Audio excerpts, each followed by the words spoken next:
about the day that I met the one who truly loved me. You see, it was on my daily journey to, the well. It was like he was waiting there for me all the time, wanting to love me more than I want to be loved. And he didn't want me for what I could give to him, but for the life he desired for me to embrace. He actually loved me for me. Now before I met him, I thought I could have any man my little heart's desire. This time, it was different.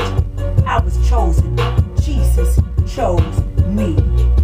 Not only did he love me, but he cherished me, so he put me up out of the way from harm and danger. And his love covered me and never left me comfortless, not even once. And that didn't matter that I was a Samaritan, that he was a Jew, that I was a woman, that he was a man, that he worshiped one place and I another, for his grace raised all the barriers so that he could bend my heart toward him, so that we could maintain an unbroken union.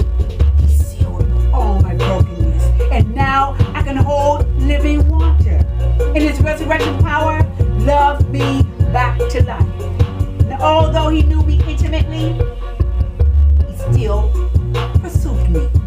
Now, with all the tidbits that he revealed during our conversation about the 5 husbands that I had, and the man that I lived with was not my husband, I thought he had seen my little black book, which also led me to believe he must have known the time when that man pinned me up against the wall and threatened me not to leave him. Or the time when I phoned my lover's home and a woman answered the phone, and it was not the maid, it was his wife.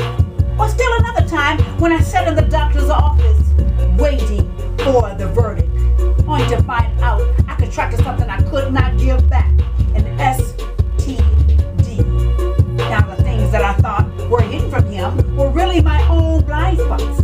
But when he brought them out into the light, he showed me he loved me too much to leave me that way.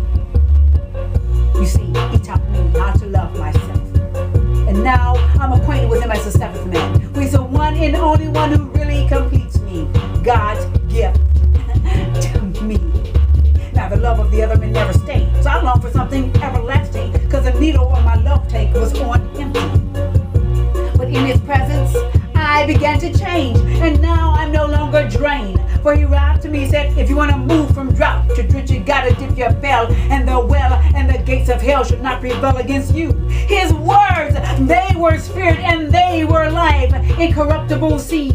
His whispers felt like roaring waters. His infilling caused me to rest confidently in his love. And it was there that I could believe every word he said to me to be the absolute truth. For he said, love the Lord your God with all your heart, with all your soul, with all your mind, with all your strength, and your neighbor as yourself.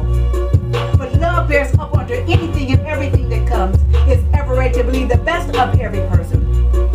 Its hopes are faithless under all circumstances. It endures everything without weakening. Love never fails, never fades out or becomes obsolete or comes to an end.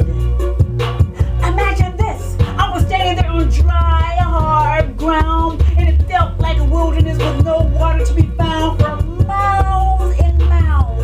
In fact, it was much like a waterless arid desert. But the longer that I was in his presence, I could feel his spirit moving in my soul and then rise and live big in me until the fountain of living waters overflowed me like Niagara Falls. The levels of precipitation went from 0 to accelerated 100-fold in a nanosecond. That was quick. And at first, I thought it was only water, but it was more like liquid love that started from my ankles and moved to my knees and then to my waist. And it was above my shoulders. And before I knew it, that living water covered my head and I was swimming. I experienced the baptism of his love, and in his love that was shed abroad in my heart by Holy Spirit. It was a gushing. No doubt about it, I was heaven drenched. Then he said to me, if you look out of my love, you're going to be able to worship me in spirit and truth. So surrender your rhythm of life for mine. I am going to choreograph your life. May I have this dance. I'll order your steps into my word, and you should alight in my way, and no iniquity shall have dominion over you.